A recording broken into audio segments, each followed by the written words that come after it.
La labor de un museo vivo, como el Museo Nacional de Costa Rica, va más allá de las exhibiciones y el desarrollo de investigaciones científicas. Estas son un pilar trascendental en la creación de conocimiento y tienen mucha más trascendencia si logran llegar a las comunidades y personas que son el objetivo primordial de la institución. De ahí nace la importancia de que el Museo Nacional cuente con un proceso integrado de gestión cultural que permita conocer las nuevas dinámicas de la sociedad para crear estrategias culturales y formatos que permitan llegar a las nuevas audiencias. En este episodio de Museo con Voz exploraremos cómo, a través de una gran oferta de actividades, nuestra institución ha logrado crear una experiencia atractiva para diferentes públicos. Le damos la más cordial bienvenida a esta tercera temporada de Museo con Voz, el podcast oficial del Museo Nacional de Costa Rica. En esta temporada haremos un viaje más allá de las exhibiciones. Nos adentraremos en los secretos de la museología, del diseño museográfico y la gestión cultural. Abriremos las puertas de nuestra invaluable biblioteca. Conoceremos las inspiradoras historias de nuestro programa de voluntariado y exploraremos a fondo las iniciativas educativas que conectan el patrimonio con las nuevas generaciones.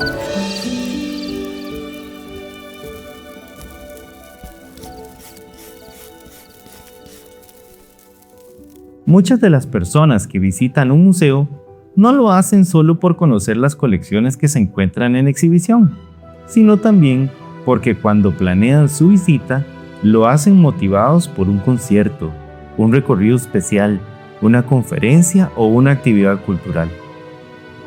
Quiero muy rápidamente, y antes de entrar en materia, compartir con ustedes la definición de museo que da el Consejo Internacional de Museos, ICOM. Un museo es una institución sin ánimo de lucro, permanente y al servicio de la sociedad, que investiga, colecciona, conserva, interpreta y exhibe el patrimonio material e inmaterial, abiertos al público, accesibles e inclusivos. Los museos fomentan la diversidad y la sostenibilidad.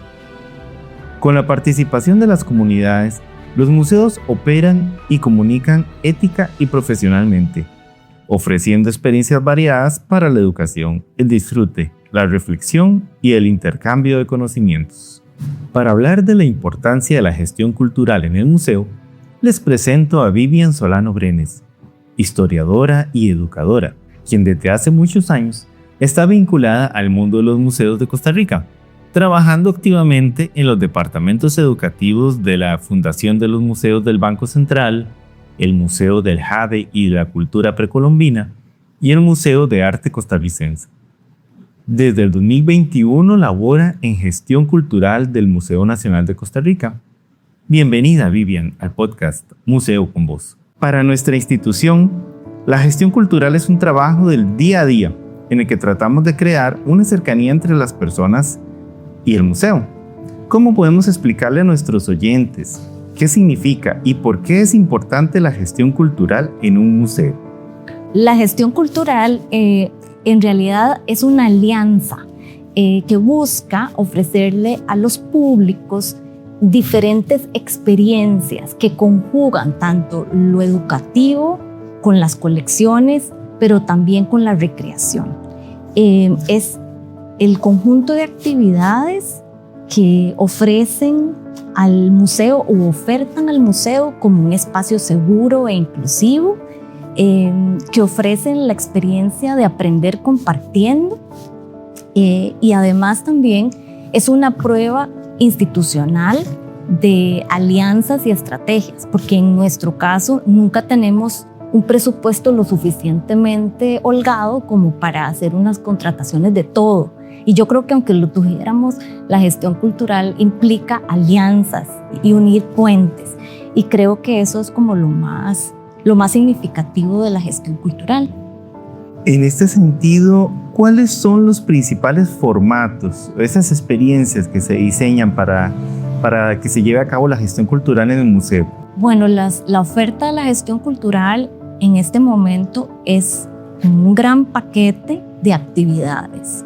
Hay una oferta que es como una oferta que es la joya del del museo, que sería el programa de música en el museo, que eso forma parte de gestión cultural, que es algo que se viene haciendo desde hace muchos años atrás, y que es además una propuesta musical que no es antojadiza. Digamos, lo que diferencia la gestión cultural de un concierto en particular o de una charla en particular es que no es un tema cualquiera, sino que eso tiene que estar aterrizado o amarrado, ya sea con las colecciones del museo, con lo que hace el museo, con lo que exhibimos o con lo que en ese momento queremos festejar, ¿sí? O conmemorar de la institución.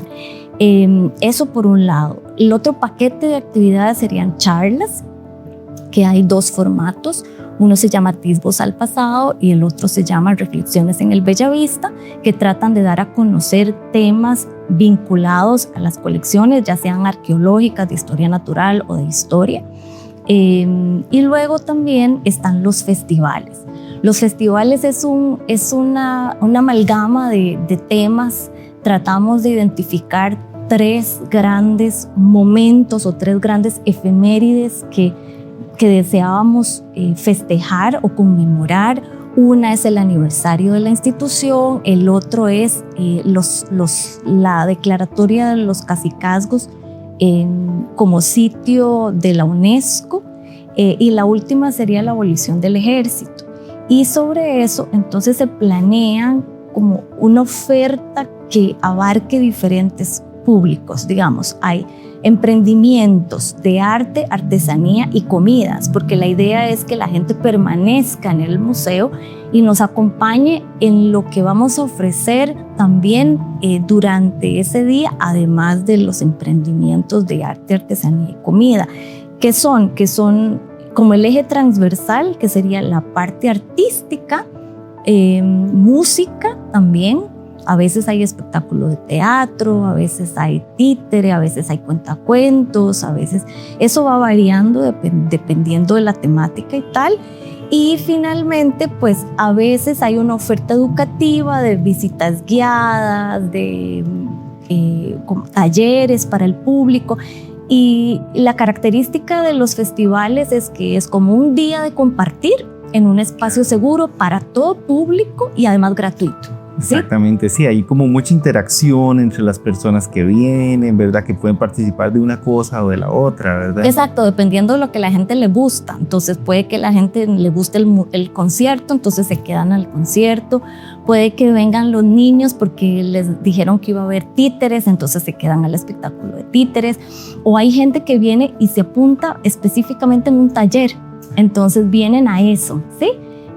Hay otras personas que ya han venido durante muchos años al museo, entonces traen, por ejemplo, son gente adulta mayor, vienen muchísimo al Museo Nacional, es como ya un espacio habitual para ellos, y entonces traen a los nietos y traen a los sobrinos y traen a los hijos, y entonces ellos van como determinando dentro de esa gran oferta qué es lo que les gusta, ¿sí? Y entonces se quedan unas cosas u otras. Eso es muy divertido. Las charlas, los simposios, tienen unos públicos muy particulares, ¿verdad? Tienen también una parte científica, estudiantes, personas que participan de turismo. Y los festivales o los conciertos más bien buscan como atraer públicos generales. Esa es la idea, más o menos. Sí, claro.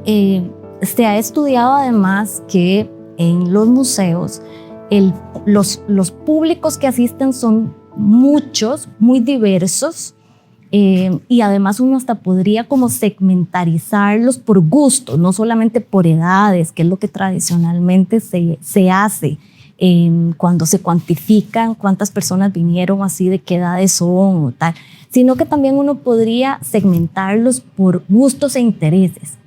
Entonces, para todos esos públicos buscamos dar atención u ofertar actividades que sean de interés. Entonces, por ejemplo, Atisbos al Pasado es un programa que nació hace varios años atrás y que son charlas específicas de temas más bien especializados de arqueología e historia. Entonces, eso más bien es un público, muchas veces son estudiantes universitarios o son otros arqueólogos gente del mismo gremio o de instituciones públicas que han hecho investigación arqueológica y que les interesa poner en valor tal vez su ejercicio de investigación, o los mismos académicos del Museo Nacional que quieren divulgar su quehacer, ¿sí? Hay otras charlas que también son para un público, digamos, especializado, pero un público que también puede ser gente de turismo, que no saben mucho sobre un tema y quieren como aprender del museo. Y luego los festivales ya no es un aprender en sí, no es tanto un aprendizaje tan formal como podría ser una charla, sino que tiene un componente lúdico de recreación, que eso no significa que no es aprendizaje, también es aprendizaje, pero de otra manera. Entonces siempre tratamos de que esté vinculado a la colección o a la efeméride o tal, pero en otros formatos un poco más de educación informal o de artes escénicas o de cuestiones de música. Entonces ahí es ya un aprendizaje un poco más integral y va para otro tipo de público. Ahora sí estaríamos hablando de un público como más intergeneracional, no necesariamente es como desde 0 años hasta los 99, es gente más bien que llega con la familia a compartir, a aprender, a disfrutar. Maravilloso. Bueno, sabemos que todo este esfuerzo tiene una gran recompensa, ¿verdad? La fidelidad, esa familiaridad de las personas, incluso como lo dice usted, la comunidad científica, estudiantil, la participación. Pero entonces, ¿cómo podemos conocer nosotros a ciencia cierta el impacto que han tenido? El museo tiene, es una institución adscrita al Ministerio de Cultura y Juventud y como tal tiene que rendir cuentas. Entonces, cada semestre y cada año tiene que hacer una serie de informes en los que traduce en números cuántas personas nos visitan y en qué momentos nos visitan. Nos hemos dado a la tarea de ir llenando esos datos y todo eso como institución adscrita lo tenemos que subir a un gran sistema integrado que se llama CIRACUG.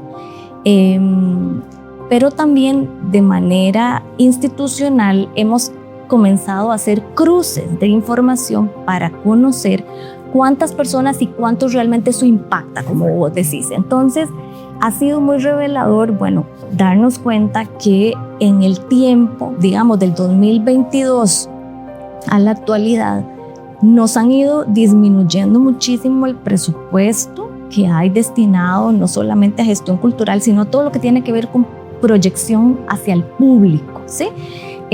Pero también, a pesar de esa disminución, tenemos un gran impacto en la gente, es decir, es mucha gente la que nos visita, mucha gente la que viene a las charlas, a los festivales, a todo lo que tiene que ver con gestión cultural, a los conciertos. Entonces, les cuento, por ejemplo, del 2022, por ejemplo, nos visitaron 74,070 personas. Recuerden que acabábamos de cerrar, estábamos pasando pandemia, ¿sí?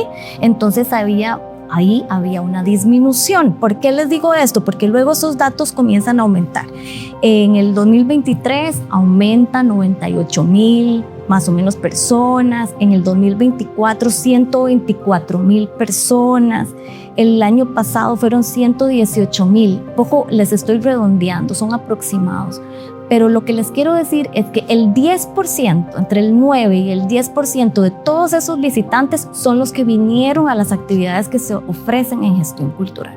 Y eso no es poquito. Sobre todo es bastante si uno piensa que además el presupuesto que recibimos es un porcentaje cada vez menor, ¿sí? En relación al presupuesto general que maneja el Museo Nacional. Es decir, nuestras actividades le gustan al público y eso es algo muy importante. ¿Qué somos si no nos debemos al público? ¿Qué es un museo? Un museo es un espacio vivo que atrae gente y no solamente los expertos que entienden sobre tal espécimen o sobre tal objeto histórico, sino que el museo es un espacio vivo que nos pertenece a todos, ¿verdad? Porque además las colecciones y el patrimonio es de todos nosotros. Entonces, en la medida en la que nosotros lo damos a conocer en distintos formatos, pues entonces hay una apropiación de ese patrimonio, hay una defensa de ese patrimonio, hay una valoración de eso. Así que seguimos luchando por la gestión cultural por esas razones. Qué bonito, eso le agrega mucho valor a las personas lo sienten como su casa, ¿verdad? Eso es importantísimo, Eduardo, porque al final de cuentas el Museo Nacional es un espacio superposicionado en la gente. Eso lo sabemos, a pesar de que tenemos limitaciones de parqueo, por ejemplo, ¿verdad? Que eso se ha determinado que en los museos es algo muy importante. Tenemos esa situación, pero aún así somos un espacio que la gente de referencia, ¿sí? Un lugar en donde pueden venir, como le digo, adultos y niños de distintas edades a nuestras actividades. Es un lugar que a la gente le provoca recuerdos. Entonces es como el pasado con el presente. Yo recuerdo cuando yo venía y había una exhibición sobre objetos religiosos. Estamos hablando de una exhibición de los años 80, ¿verdad? Y entonces versus lo que hay ahora. Entonces sí es un hito, ¿verdad? En muchos sentidos un lugar de referencia, pero un lugar al que siempre vuelven. La música es un lenguaje universal que mueve las emociones de las personas en todos los tiempos. Cuando se escucha la música interpretada en vivo, la sensación se vuelve todavía más poderosa. En nuestra institución, un programa que ha sido un estandarte para atraer al público por casi 20 años es Música en el Museo, en el cual los últimos fines de semana de cada mes, la Benemérita Banda Nacional de San José interpreta magistralmente su música de acuerdo a diferentes temáticas. Para hablar de este programa, que es parte de la gestión cultural que realiza el Museo Nacional, tengo como invitada a María Elena Macís, historiadora con más de 35 años en el sector cultural. Ha laborado para el Ministerio de Cultura y Juventud en el Museo de Arte Costarricense, el Museo Histórico Cultural Juan Santamaría y en el Museo Nacional de Costa Rica, donde actualmente labora en el área de Educación y Gestión Cultural. También me complace darle la bienvenida al maestro Juan Bautista Loaiza Mayorga, director de la Benemérita Banda Nacional de San José. Bienvenidos, muchísimas gracias por acompañarnos en este programa. María Elena, cuéntenos, ¿cómo nació el programa Música en el Museo y qué ha significado para las personas que visitan la institución? La música y los museos, ese matrimonio que empezó en enero del 2007. La jefe mía, mi jefe inmediata, quería que hiciéramos cosas bien novedosas, bien de impacto, atractivas y todo. Y como a mí, particularmente, me gusta mucho la música. Fue así como en enero del 2007 yo fui a un taller que era sobre sensibilización en la parte artística para todo el Ministerio de Cultura. Y ahí me encontré con el director general de bandas, el señor Ricardo Vargas. Y me acuerdo que en los recreos de ese taller, yo llegué y le pregunté a don Ricardo qué posibilidades habría de que la banda pudiera tocar en el Museo Nacional los domingos, un domingo al mes. El señor don Ricardo me dijo, claro, me parece muy bonito, qué idea más acertada, mándeme la carta y yo la pongo en contacto con don Juan Loaiza, el director de la banda de San José, para que entonces empecemos a tejer esta actividad en conjunto. Y así empezó esta historia, que ya casi cumple 20 años de una labor repetida y constante. A la gente le encantó y ha sido de las actividades más exitosas del Museo Nacional en cuanto a público se refiere. Sí, es una actividad realmente muy querida por las personas que vienen a visitar al museo y en redes preguntan muchísimo cuándo va a ser el próximo concierto y realmente es algo que llama muchísimo la atención. Cuéntenos entre los dos, don Juan Bautista y María Elena, ¿Cómo se seleccionan los temas para estos conciertos? ¿Cómo se sientan ustedes a pensar o cuáles son las características que tiene cada uno de estos? Muchas gracias por haberme invitado a esta charla. Nosotros, la banda de San José, en la historia, siempre tocó mucho en lo que fue el kiosco del Parque Central. Pero el kiosco del Parque Central, cuando nosotros empezamos en la gestión como director de la banda de San José, vimos que ya el kiosco estaba perdiendo ese encanto de la utilidad que tenía en el pasado. Y entonces empezamos a buscar también espacios. Y entonces encontramos una oportunidad de oro en que el museo nos abriera las puertas, porque siempre hemos pensado que los conciertos de las bandas sean donde el público esté cómodamente sentado. Y en el kiosco del Parque Central no se daban esas condiciones. Entonces encontramos la oportunidad, se abrió la posibilidad de venir al museo y empezamos la aventura, ¿verdad? Empezamos también a pensar qué hacíamos y entonces qué manera de programar era atractiva para convocar público.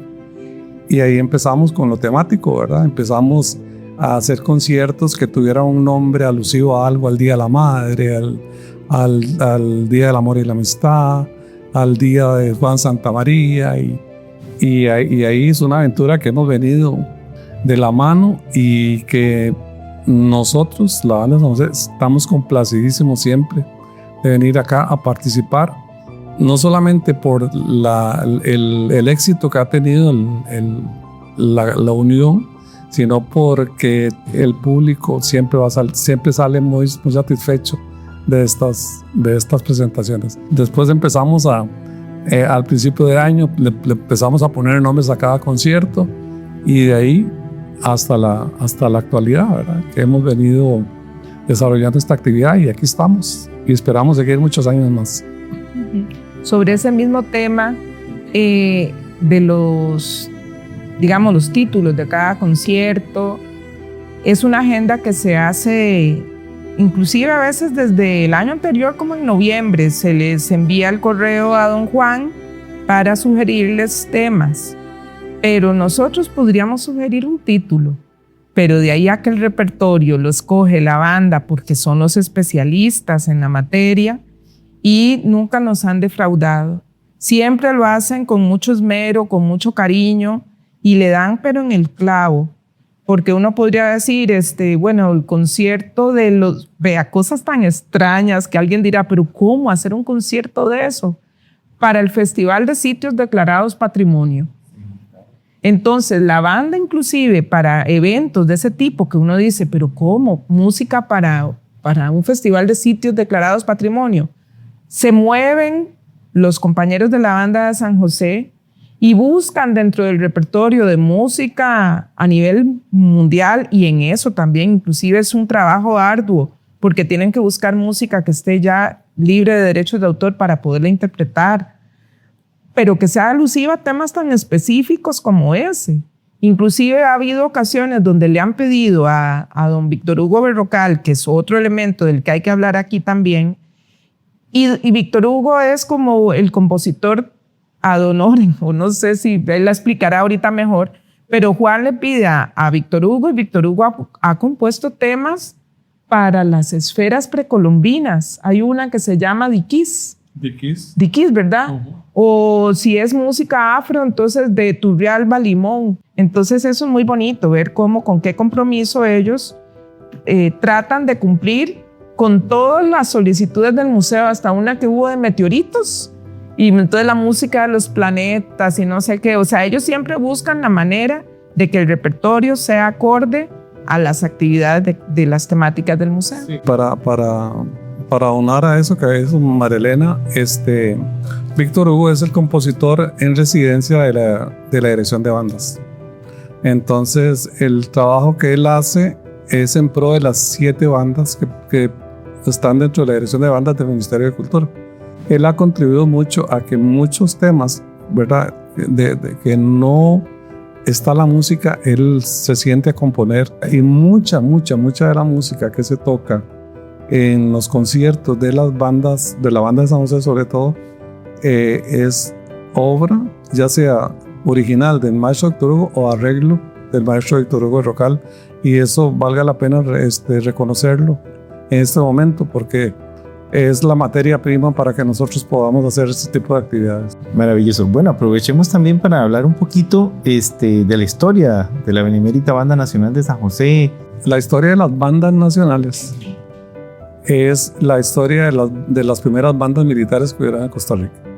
Y se sabe que existen a partir de, sobre todo la banda de San José, que fue la banda militar, existe a partir de 1835, más o menos se tiene, ¿verdad? Y de ahí ha venido ininterrumpidamente funcionando hasta que aquí se dejó el asunto de lo militar, ¿verdad?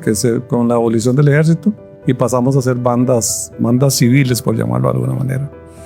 Pero que mantenemos una función dentro de la sociedad que es parecida a una banda militar, porque la banda de San José es la banda que hace la mayoría de actos de protocolo del gobierno, ¿verdad? El recibimiento de presidentes, ofrendas florales, presentación de credenciales, un montón de cosas a nivel de protocolario, y eso lo ha venido haciendo durante toda la existencia de las bandas, que son más de 180 años ya, ¿verdad?, de existir. Y es importante también que la gente sepa que sobre todo por la banda San José han pasado figuras descollantísimas, ¿verdad?, como Rafael Chávez Torres, como Manuel María Gutiérrez, como Don Juan Lotz. Don Juan Lotz fue un director de bandas que al principio de los años 1920 por ahí, hizo el primer intento de una orquesta sinfónica, porque él era belga, ¿verdad? Y entonces él hizo, digamos, se le atribuye que él intentó formar la primera orquesta sinfónica en los años 20. Entonces, parte de la historia de esa trayectoria, ¿verdad?, está ligada a la banda de San José. Y también un movimiento nacionalista, con compositores como Héctor Zúñiga, el maestro Cantillano y el señor Julio Fonseca, de ir a recopilar toda esa música en un afán un afán nacionalista, ¿verdad? Y entonces de ahí salieron obras tan bonitas como Aires Ticos de Julio Fonseca, que es una recopilación de obras que algunas se sabe que tienen un compositor conocido, pero que otras son totalmente anónimas, ¿verdad? Entonces toda esa historia está ahí a la par de la Banda Nacional de San José. Usted como director, ¿cómo se siente profesional y personalmente en esta experiencia de poder contar con el espacio en el Museo Nacional? Y ¿cómo siente usted que ha sido la experiencia también para los músicos de la banda? Para mí ha sido muy satisfactorio el poder hacer esta alianza, como lo dije antes. La alianza resultó ser lo mejor que exitosa, lo mejor que nos pudo haber pasado. Se cumplieron las expectativas más allá de lo que pensábamos que se pudieron haber cumplido. Y para los músicos, el venir al museo representa una oportunidad de que el trabajo que ellos hacen, o el trabajo que hace la banda, sea sumamente apreciado y levanta mucho el autoestima de ellos, ¿verdad? Entonces ellos se sienten muy orgullosos de venir a participar en este espacio acá en el Museo Nacional, y lo agradecen porque se ve la alegría cuando ellos tocan cada vez que venimos al Museo Nacional.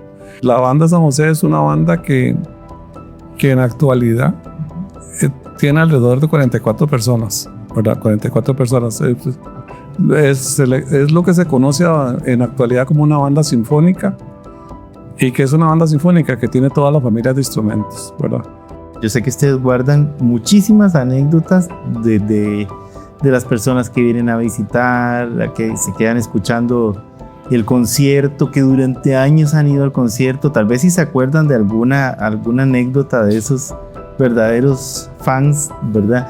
Es que en este podcast hemos hablado mucho también de que las actividades de gestión cultural crean una familiaridad del museo con las personas, en un ambiente seguro, en un ambiente libre, un ambiente, ¿verdad?, que propicia el arte, la belleza. Entonces, ir por ahí, tal vez si recuerdan alguna anécdota bien bonita. Yo ahorita le doy la palabra a don Juan, porque serían interminables las anécdotas que uno podría contar, pero quisiera empezar como con las estadísticas.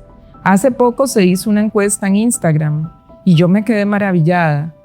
Nuestra compañera encargada de esa red social preguntaba, ¿verdad? Es una encuesta, que cuántas de las personas que visitaban el museo habían participado alguna vez de un concierto. Y la pregunta traía como ítems: una vez, más de 2 veces, muchas veces. Y creo que 52% de los que contestaron decían que haber venido una vez. Entonces yo le contaba a usted el otro día que a mí me asombra bastante que más de la mitad de las personas que visitan al museo han venido al concierto, por lo menos una vez. Y de los que han venido hasta 2 y más, nosotros siempre preguntamos en los conciertos quiénes vienen por primera vez, quiénes están aquí, y a veces yo he pedido y se me ocurre pedirle un aplauso para los que vienen por primera vez, porque el tema es parte del asunto de estos conciertos, es sensibilizar al público para que ellos entiendan que esta alianza entre museo, patrimonio y música es tan viable que ahora no solamente es venir a escuchar un concierto, sino también visitar las salas. Ahorita estamos dando visitas guiadas con los voluntarios al terminar los conciertos. Eso lo empezamos este año. Al primer concierto que se hizo en febrero se quedaron tal vez unas 30 personas, pero en este último que hubo en el mes de abril, el Festival Internacional de la Danza, cada uno de los 4 voluntarios llevaba 30 personas. Entonces eso dice mucho como cualquier cosita que uno empieza a poquito va increciendo, para hablar en términos musicales, va increciendo. Entonces, eso como dar un poquito como de información sustancial de quién es ese público que visita el museo. La mayoría se quedan, la mayoría regresan. Gente que viene de Grecia, gente que viene de Naranjo, gente que viene de Cartago, de Turrialba, de Paraíso. Y yo me quedo impresionada porque para el que vive en San José es muy fácil llegar al Museo Nacional un domingo. Pero hay señoras que se vienen y a veces vienen solas, señoras adultas mayores. Para ellas es esperar como con ansia que llegue el domingo, el último de cada mes, para venir al concierto, y tal vez vienen desde Palmares o vienen desde San Ramón, y vienen muchas de ellas solas. O a veces, si la familia es de San José, a mí me ha tocado recibir en la puerta donde me dicen, ahí se las entrego, y yo les digo, ¿y ella con quién viene? No, sola, ahora después pasamos a recogerla, y llegan y dejan a la mamá de 86 años, y la señora feliz va para adentro ahí con su bastoncito. Dentro de esas personas que han marcado, ¿verdad?, en el tiempo, hay un señor que ya se murió, se llamaba Orlando Mora. Ese señor ha sido seguidor de la banda San José, no solamente de los conciertos del museo, sino que ha sido seguidor de la banda San José. Y era un señor que la banda lo quería tanto, ¿verdad?, que ya él preguntaba que a dónde iba la banda a tocar, y yo me llegué a encariñar mucho con él, y llegaban y lo dejaban al parque a la salida del buseta, y él se subía con nosotros a la buseta y nosotros lo llevábamos y lo participábamos del refrigerio y todas las cosas, y después lo dejábamos en el parque y alguien se encargaba de recogerlo y llevarlo a la casa. Él murió, y una de las cosas importantes es que él se enfermó, y una vez que tuvo como una recuperación, lo trajimos al museo y se le hizo un homenaje y se le cantó cumpleaños. El espacio como dice Marilena, para estos adultos mayores sobre todo, el espacio ayuda a que esos adultos mayores se sientan tranquilos, ¿verdad? No es igual estar acá que estar en el Parque Central, ¿verdad? Entonces todo eso contribuye a que el ambiente sea sano, que el ambiente sea agradable y que la gente disfrute todo la actividad, no solamente la actividad que genera la banda, sino las actividades que genera el museo, ¿verdad? Es la búsqueda de esa parte como esencial de un museo, que no solamente, y por supuesto uno sabe que el museo son sus colecciones, el patrimonio y el deber de cuidado de todos esos objetos, porque también a la persona algo le mueve en su corazón llegar al museo y después del concierto ver algo. Pero esa parte social de que la persona se sienta como en casa, eso es lo que yo tal vez creo que le ha dado sustento a esta alianza tan exitosa. Hay un esmero en todo. Nos esmeramos en que el público esté bien, pero también nos esmeramos en que el público tenga cosas de calidad, musicalmente hablando. Uno de los componentes más importantes de la gestión cultural que se realiza en el Museo Nacional es la articulación. Gracias a los convenios y al trabajo conjunto, es que se ha logrado, a través de los años, generar festivales, ferias, presentaciones y más con diversos actores culturales. Volvemos a conversar con Vivian Solano, que nos explicará con más detalle cómo se ha realizado esta articulación. Y les presento también a Mónica Gamboa, artesana y dueña del emprendimiento Burío, con quien conversaremos también de su experiencia personal en las actividades del museo. Vivian, las personas que han visitado el museo en los festivales han logrado vivir una experiencia de contar con decenas de emprendimientos, puestos de comidas y presentaciones artísticas. ¿Cuáles son algunas de las instituciones o organizaciones que han participado en estas actividades? Los festivales del museo se sostienen, digamos, son un ejemplo de sostenibilidad y de alianzas. Hay un tejido que tenemos que hacer previo, muy cuidadoso, digamos, hay una selección previa de emprendimientos, de artistas, de instituciones que nos acompañan en cada edición. Entonces, la selección pasa por conversar con emprendimientos. Generalmente nos acompañan entre 10 y 20 emprendimientos de arte, artesanía y comidas.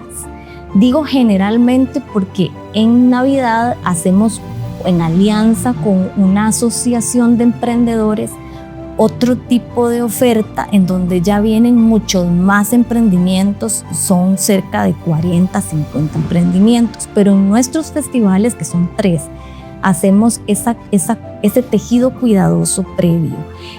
¿Por qué digo esto? Porque no es que cualquier persona que haga un producto lo puede vender en el Museo Nacional u ofrecer en el Museo Nacional. El Museo Nacional es un espacio que no cobra a las personas para que ellos vengan a exponer sus productos, a conversar con la gente y eventualmente a venderlos. Eso significa que el 100% de lo que obtienen es ganancia para ellos y sus familias. Pero nosotros pedimos que esos productos que oferten y vendan sean productos que calcen con la misión y la visión del Museo Nacional. Por decirle un ejemplo, no se puede, en algún momento vino una persona y me dijo, ay, mire, es que yo tengo llaveros, pero son llaveros que hacen de manera industrial, lo mandan a traer, ¿sí? Eso no, digamos, el componente de la artesanía, de ese trabajo manual y que además está como inmerso con la cultura y con lo que hace el Museo Nacional es súper importante. En otro momento me dijeron, mire, ¿por qué no hacemos una exhibición y venta con las asociaciones de personas que venden rocas, minerales, piedras y no sé qué? Eso se usa mucho y eso es realmente algo muy atractivo, ¿verdad? El coleccionar objetos como piedras y minerales es algo que llama mucho la atención. Sin embargo, el Museo Nacional también tiene una imagen que proteger. Entonces, detrás de eso hay permisos, ¿verdad? Por ejemplo, si las personas también van a vender comidas, no es, digamos, mi abuela que cocina muy rico, sino que también tiene que ser una persona que, además de que sea la abuela que cocina rico, tenga por lo menos un carnet de manipulación de alimentos. Sí, correcto. Tiene que ser una persona, si hacen un producto de que sea comestible, ojalá, por ejemplo, cacao, bueno, perfecto, porque eso está vinculado con la exhibición de historia de Costa Rica. Si hacen cosas de cerámica, que no sean superhéroes actuales, sino que sean algunas figuras o qué sé yo, que hablen acerca de lo costarricense. Tampoco cayendo como en las cosas, qué sé yo, de folclore, ¿verdad?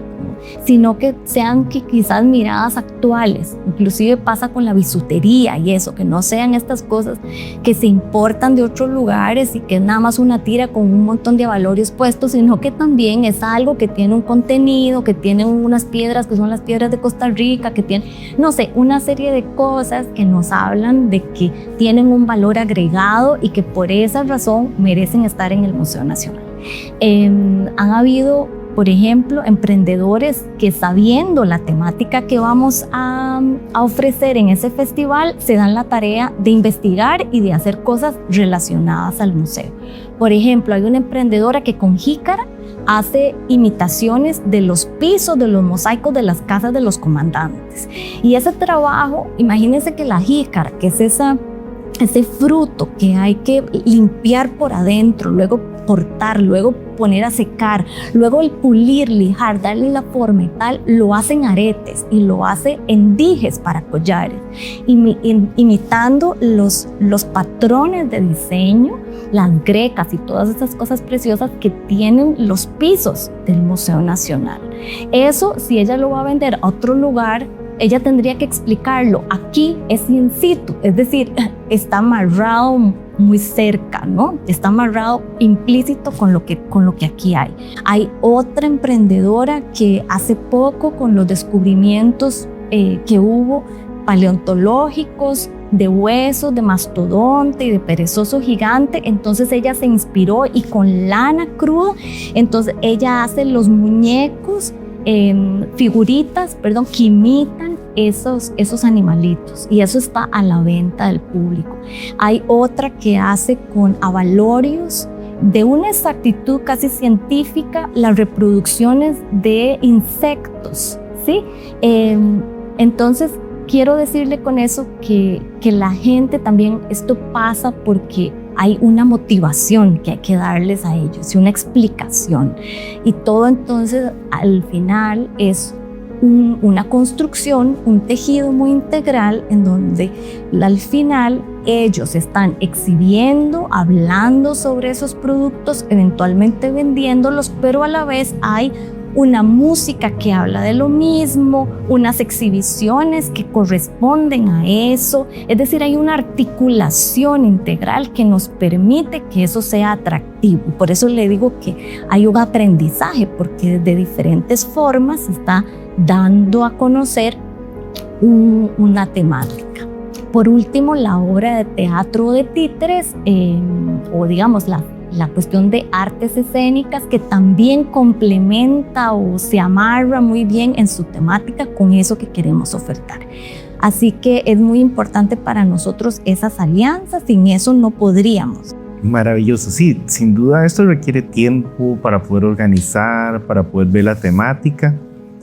Si alguna persona tiene un emprendimiento y considera que cumple estas características, ¿cómo puede ponerse en contacto para participar en una eventual feria, verdad? Me encantaría. Como le digo, son 3 festivales en el año. Hay uno en mayo, uno en junio o julio y el último que es en noviembre, a finales de noviembre.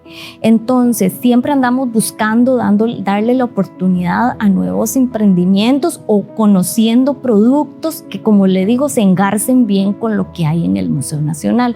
Entonces, lo que se les pide es que me escriban, me manden un correo, ojalá con fotos, y luego vamos profundizando. Existe una comisión curatorial, somos 3 personas en el Departamento de Proyección Museológica que vemos directamente esas ofertas y de ahí nosotras vamos seleccionando. No se les ofrece, no se les asegura el espacio inmediatamente, sino que hay como una valoración previa. También el museo pues les pone la mesa, el mantel, porque nos gusta que todo esté como muy homogéneo, muy parejito en esto, pero no ofrecemos, por ejemplo, toldo para los que están afuera. Entonces hay que pasar como por esas consideraciones de logística y más adelante pues uno les puede ofrecer si les sirve participar en un festival, en 2 festivales o en los 3, ¿sí? Pero que me escriban. Mi nombre es Vivian Solano, entonces el correo es vsolano@museocostarica, todo junto, pegado, minúscula, .go de gobierno.cr, o me llaman al 2211-5760. 2211-5760. Doña Mónica, bienvenida al podcast del Museo Nacional. Aprovechemos el espacio y cuéntenos muy brevemente de qué se trata su emprendimiento, cuáles son esos productos que usted está realizando. Hola, buenos días para todos. Bueno, mi emprendimiento se llama Burío. Burío es una empresa donde realizamos productos textiles y de impresión con tintes naturales. Entonces aplicamos todas las herramientas de impresión inspirada en el arte precolombino, de hecho, para poder hacer textiles e impresiones con todas esas técnicas ancestrales.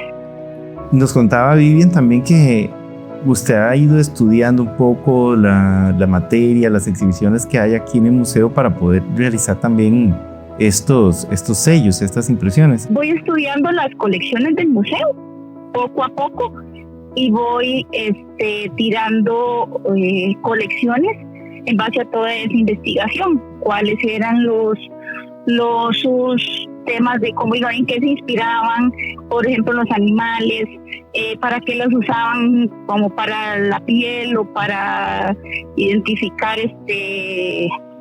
estatus en la sociedad, religión, etcétera, etcétera. Entonces yo voy aplicando todas esas cosas en la impresión de los sellos y en las colecciones de biodiversidad costarricense, ¿verdad? Que son los hongos, las plantas, los insectos, todas esas colecciones que tiene el Museo Nacional, que mucha gente no conoce. Entonces yo voy agarrando todas esas colecciones y voy haciendo colecciones en base a esto. ¿Desde hace cuánto tiempo está participando usted en los festivales y las actividades de la institución? Hace aproximadamente 3 años empezaron a invitarnos, conocieron mi producto, que fue con la impresión botánica, que es con lo de las hojas, y empecé a ir con ellos. Entonces ahí fue donde me empapé, conocí el proyecto de la esfera de la Anaí, y entonces ahí empecé a investigar un poquitito más las colecciones del museo, y por eso fue que me enamoré. ¿Cómo ha sido su experiencia como emprendedora? Porque también, bueno, y como artista, porque hemos participado, ¿verdad?, en los talleres artísticos, de los festivales, en los talleres de medio año. Fue una experiencia muy bonita. Cuéntenos un poco más de cómo se ha sentido usted en estas actividades. El ambiente del museo es muy bonito, es muy tranquilo, digamos, muy tranquilo de trabajar. Llega bastante gente y la gente, digamos, va a ver algo nuevo, a buscar algo nuevo, alguna técnica, algún tema o alguna cuestión. Está interesada, si va al museo, está interesada en todos estos temas que comparte el museo, ¿verdad? Entonces por eso es que hay que empaparse un poquitito de lo que es el museo. Pero es eso, es ir aprendiendo juntos y conociéndonos, ¿verdad?, los dos, para poder crecer, porque el museo tiene muchas cosas muy bonitas y el público que va al museo es gente que le gusta ir al museo. Entonces va y comparte. Inclusive hay gente que ya ha llegado a varios festivales, ha llegado a varios talleres. Entonces hay gente que comparte con uno y que ya lo conoce y lo busca en otras actividades también. Claro, ya después de conocernos en el museo, se buscan en otro lado. Sí, maravilloso. ¿Y cómo le ha ido con los talleres? Porque a la hora de elaborar los productos, los chicos, las chicas, las personas mayores se sienten como muy, muy contentas, ¿verdad?, de llevarse ese material. Sí, porque la idea, digamos, la idea de los talleres, en mi caso, en Burío, y gracias a poder aplicarlo en el museo, es que la gente haga algo y se lleve algo para la casa. Entonces se llevan, digamos, el taller es una experiencia muy bonita donde se llevan los sellos para poder seguir haciendo cositas, y se llevan el producto que hacen en el taller. Entonces a la gente le gusta mucho esa interacción y que se puedan llevar el producto y queda muy muy contenta. Es una actividad muy bonita, muy muy amigable, no solo con el ambiente, sino de compartir un ratito experiencias y técnicas.